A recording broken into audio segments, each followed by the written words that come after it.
Alright, so let's talk about 2024 presidential election, which as you may know has been a pretty big deal. Unlike in 2024, where the aftermaths were filled with all sorts of chaos, conspiracy theory, and claim of voters' fraud, the situation in 2024 is a bit different. This time around, the loser of the race, in this case Kamala Harrison, actually conceded the election and did not claim any sort of fraud. Yeah, that's right, you heard me. The day after election day, Kamala Harrison publicly announced Donald Trump's victory. A pretty spark controversy to drama and tension of the previous election, right? However, despite Harrison's clear concession, there was still individual on both sides of political spectrum who continues to spread unfold claim of election fraud. It's like even though the official proceed went down without a hitch, there's still a lingering vibe of doubt.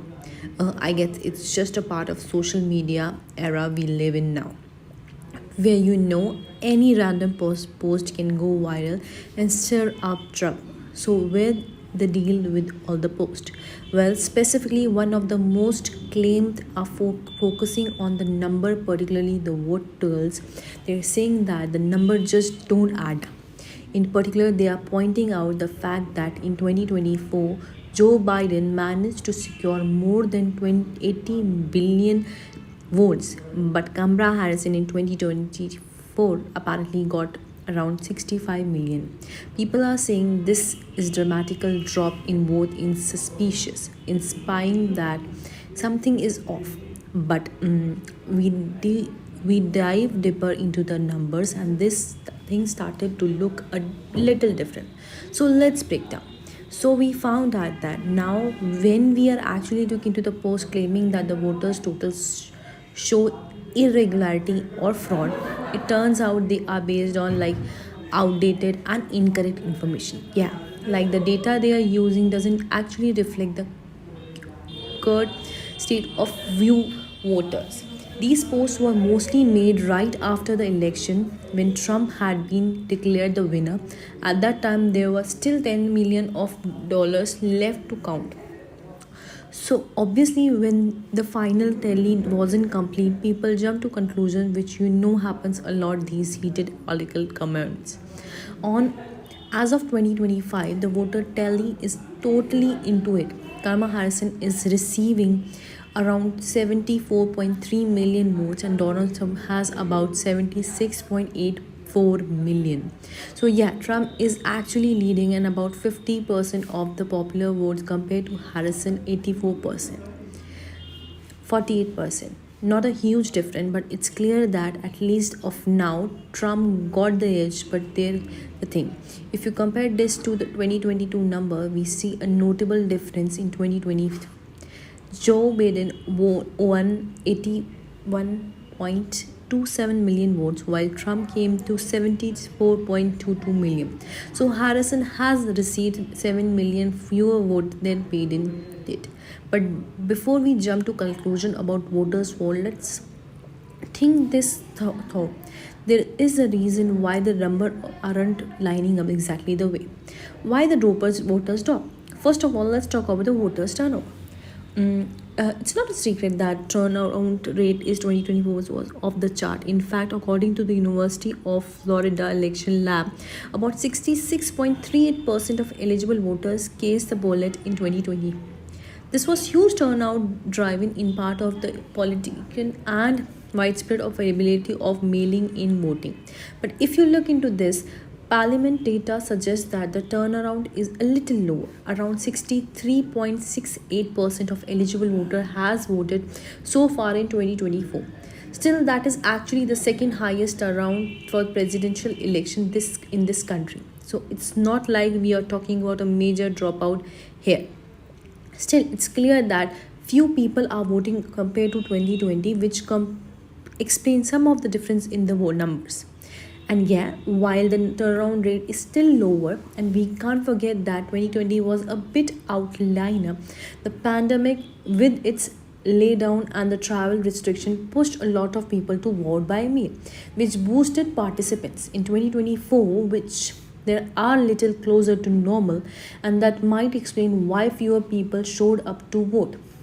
People are back to work, life is getting back to normal, so some people, some folks might not have felt as strongly but about going to pool this time.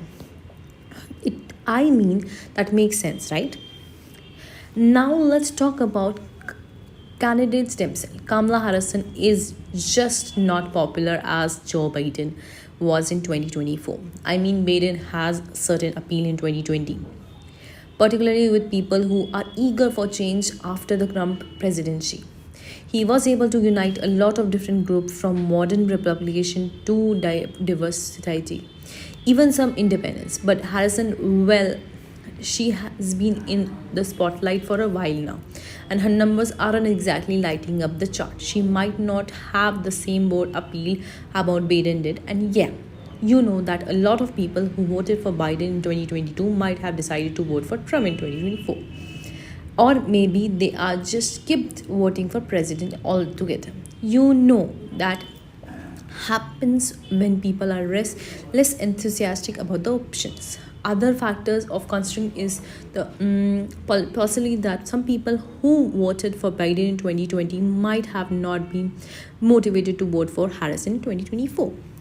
People political views evolve and they get discouraged with the political system. For instance, some voters might have felt that Harrison wasn't doing enough to address certain issues like economy or healthcare, or of course there are reality that many voters might have simply preferred to return to Trump given the political landscape of 2024. And yeah, it's completely fine, there are still voters left to count. Another point to consider is that we are not exactly done counting yet. Yeah, you heard that right. State actually have you until 11 December to finalize and certain their results. So the number we have now are still in flux. There could be some changes or absence politically, but overseas votes continues to be counted. So in reality, final tally shall a bit late. Of course, it's not like the change of overall outcome, but it's still important to keep that in mind. So if we look at all the different factors, outcome range and candidate popularity and still pending vote count, it becomes clear that the number aren't necessarily evidence of fraud. Yeah, sure, it's significant difference in 2020, but there are logical reasons behind it. People are trying to make a situation that feels a bit unfair, but when you break down it, explain a pretty well straightforward situation. We are wrapping up. At the end of the day, while some claims to be election fraud and irregularity in simple circumstances, there are really no evidence to back up them. Yeah, it's important to look at the fact, and when we do, we see that the votes total makes sense to the circumstances. Sure, some people might still hold on to the idea that something fishy happens, but the data doesn't support the theory. And yeah, that's the reality. Sometimes the number doesn't match up and what we accept, but that doesn't mean there is a greatly conspiracy going on. It means that the election are competitive and a lot of factors can influence the outcome. So in conclusion, why some people are still questioning the result of the election, it's pretty clear that there is no fraud here. In case of lower turnover, changing political dynamics and outgoing counts the number. With more time and the final number will come, and hopefully we all will come forward with the understanding that the process work as it should be. And maybe we can be focused on next chapter instead of getting stuck in the trauma of this one, right?